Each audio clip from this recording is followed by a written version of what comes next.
Black students grow by 2 grade levels in reading and math every year. So there is an academic component to it for certain, but it looks a whole lot different. So the parent that's looking for a whole lot of structure, that may not, my space may not be the space for them. But I also understand that every micro school is different. Black people, we are not a monolith. We have, mine is more African American centered. We have micro schools that are African centered. We have micro schools that are Christian based. We have all girls micro schools. We have whatever it is that you're looking for. I don't direct them to micro schools. I direct them to the best place. For some children, I say, take your child back to public school. They were successful there.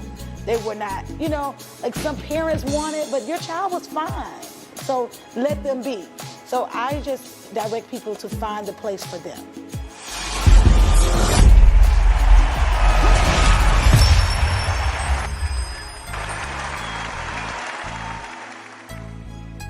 Hello, I'm going to say I absolutely loved being on the Tina Ramsay show.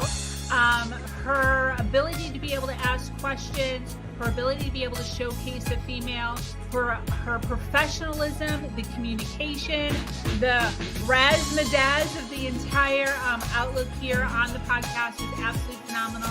And I'm honestly going to give her a 10 out of 10 when it comes to her podcasting skills. And I can say this with a lot of backing because I've been on over 100 podcasts. And I'm telling you, she's A1 in my book for sure. A really great experience on the Tina Ramsay show. I felt like she really asked some valuable questions that can help a lot of people, especially in regards to monetizing. And so the vibe was great. I honestly wouldn't mind coming back on again if she invite me. And I felt like the conversation just flowed. So I am super happy and I can't wait for the show to air on every single platform out there. And thank you again. Hello, everybody. I am Dr. Tina J. Ramsay, the host of the Tina Ramsay Show and Podcast, powered by CTR Media Network.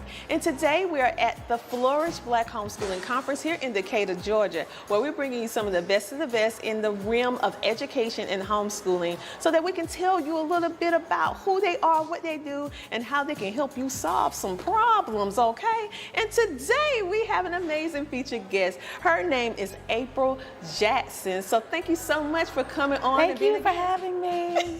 No, I'm so happy that you took the time to sit on down and have this conversation. So tell us a little bit about yourself, April. So again, I'm April Jackson. I am the founder of Pass Network Foundation, home of Pass Pod, home of the Panthers. It's a micro school here in the Atlanta area. I provide a culturally relevant and academically challenging learning experience to children ages 8 through 13 in the South Atlanta area. And I am also the co-founder of Black Micro-Schools Institute, which is home of Black Micro-Schools ATL. Its founding chapter, and it's a collective of non-traditional education environments that are led by Black people that predominantly serve Black children. Wow. So tell us a little bit about, for our audience that may not know what a micro school is, tell us a little bit about what a micro school is. So there are a lot of definitions out there for a micro school. So we put them all together and decided what Black micro schools are in the Atlanta area. So we serve, these are schools that have they are for-profit or non-profit. So they must be legal entities. And they provide academic support for youth, predominantly Black children, must be served inside of that environment. Their school must have less than 100 children in it, and you must have classes that are structured with multiple ages and ability levels in a single classroom learning together. So we call them our freedom schools, because this is the tradition in our community where we had these small community of schools that we started, that we founded, that we ensured our children were being educated. That's what we are. I love it. Freedom schools. Okay, now. I love that. And the fact that it's micro. And we have found through different studies, we know that it has been proven that children learn better in smaller environments. And much of the problem with public schools now is it's just too many children and too many different needs in one class. So the fact that you guys have something that is micro and then you have this action plan to be able to help the children, love it, love it, love it. So For a parent who is looking, do you direct them to a micro school, or how does that work? So my organization, we started out, PASS stands for Parental Access to Student Support. So my main goal is to ensure that parents get to the best place for their children. That doesn't mean that every parent, every child should be in a micro school. It's not for everybody. For instance, in my micro school, we do whatever we want, right?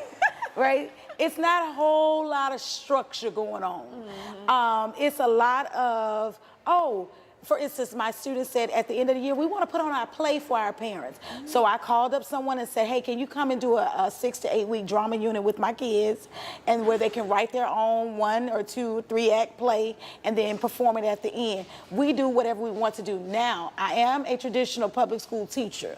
So we do have, my students grow by 2 grade levels in reading and math every year. So there is an academic component to it for certain, but it looks a whole lot different. So the parent that's looking for a whole lot of structure, that may not, my space may not be the space for them. But also understand that every micro school is different. Black people, we are not a monolith. We have, so we have, mine is more African American centered. We have micro schools that are African centered. We have micro schools that are Christian based. We have all girls micro schools. We have whatever it is that you're looking for. I don't direct them to micro schools. I direct them to the best place. For some children, I say, take your child back to public school. They were successful there. They were not, like some parents want it, but your child was fine. So let them be. So I just direct people to find the place for them. I like that. So you just give that assessment and look at the overall pattern of that particular child with their learning. You look at the highs, the lows, and then based upon that, you will direct the parent to the proper place for them, and then it's up to them to decide whether or not. Now, with that being said, do your children, is this only like in-house, like they have to go to a physical location, or do you provide virtual? Well, my micro school, I only provide in-person instruction. Okay. But some of them, they absolutely provide virtual instruction. We are there's a little bit of everything inside of this pot. But going back to that point about directing a parent, we just had a conference, workshop, fair for charter schools, and they let micro schools in the door this year. Really? Right? They closed us out last year, but this year they let micro schools into it. And I had a parent there, she was going on and on. He has to ride a bus, and he has to get up extra early to ride this bus all the way to across town to go to this magnet school, and I want to pull him out, and I listen to it go on. And here I am in here to promote my school, to encourage people to come to my school. And then I had to look at the mom and say, is your child unhappy? Is he saying he's upset about driving that far? Having to get up extra early? Mom, he's happy. You're the one that's not. Let it go. And let him be. So I think it's not about getting them to me. It's about getting them to the best place. Because what God has for me is for me. The child that's supposed to be in my space is going to be in my space. And I don't want anyone in my space that's reluctant, because I created this space for the children, but I also created this space for me to have the freedom to do what I want to do. Because when I was a public school teacher, I remember I was in Atlanta Public School, and someone came to, a district leader came in my classroom and said, this teacher has been given free reign to be creative in her classroom, and that's a problem. Oh, wow. Right? That's a problem, that I was being creative in my classroom. So this is my space to be as creative as I want to be too. So I don't want a reluctant child in my space. If your child is reluctant, give that spot to someone who wants to be here with me. Because we're going to have some fun in here. I love it. But see, when you think about traditional education, quote unquote, and even down with some homeschooling, it's not fun. And so the fact that you're bringing not only that element in, but that is what the focal point that branch off into all the different areas of learning that this child, part of your school, they're going to be like, I want to go to school. Oh, yeah. Like, they want to go to school. Wait a minute, it's a holiday. We want to go to school. You should have seen, we were out for 3 weeks in December, and for the December holidays, and they were like, that's too long. I'm ready to go back. They love coming. When I get there in the morning, School doesn't start until 9. At 8:45, my parking lot is full. They are ready to come in. They're jumping out of the car. We have a good time, and that's exactly what I want. Children should not be dragging into school every day. They shouldn't be miserable to go. Like tomorrow, they know we're going to do swim. My kids take a full aquatics program. They go from learn to swim. We partner with Swim Life Fitness. We go from learn to swim. They're going to do scuba diving. They're going to learn boat safety. They're going to be Red Cross certified when they're done, right? So they know tomorrow is swim day, and because swim takes so much of our day up, we do no work on Thursday. Oh, they're gonna. Oh, okay. So we do no work on Thursday. We're going to leave there, and we go to another micro school in our network because one of the things about micro school, we came together so we could share resources. So we had an art teacher that said it has to be 20 children, and I would do this class. It's called African American Legends in Art, and they learn about a different African American artist. Each week it's an 8-week unit, and then they have to replicate their artwork, right? So I have 11 kids. The other school has 8.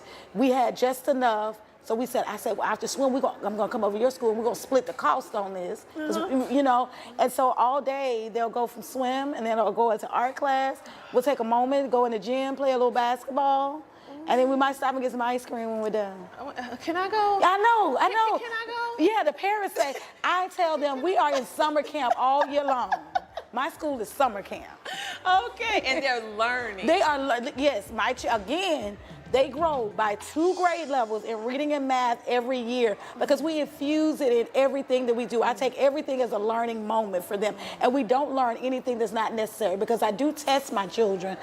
We use various platforms to test them on, and so I know, okay, he needs division, he needs multiplication, she's ready for, you know. And so every day at 5 a.m. I wake up to make the plan for the day for those children so I can make a personalized plan. So they're growing because I'm not wasting my time on something they already know because I don't have anybody's curriculum to follow but my own. Freedom! Freedom! It's real freedom. Wow. I want to go back to school. Right.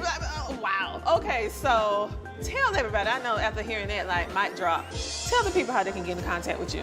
You can come to my Instagram at PASS Network.org. You are going to love it. You're going to see that my babies love it. And also remember that the larger organization is Black Micro-Schools ATL. So you can also follow us at Black Micro-Schools ATL. Wow. Thank you so much, You're so welcome. April, from coming on and sharing a micro school. Okay, mine is blown. Okay, I need another child. Okay, anyway. No. I need one more child. One more? Okay. One more. Honorary. Okay, no, man. Okay, we're going to talk some more. Listen, you guys. April, thank you for coming. You're welcome. Everybody, you know, every time that I talk to you, I want you to understand that you matter, that you are worthy, and that I love you. If no one else told you that, they love you today. And what do I want you to do until next time? I want you to do what? Keep smiling. Make sure that you tune in the same time, same place on the Tina Ramsay Show, powered by CTR Media Network, because guess what? It's time for you to come share, shine, and grow on the Tina Ramsay Show. See you later.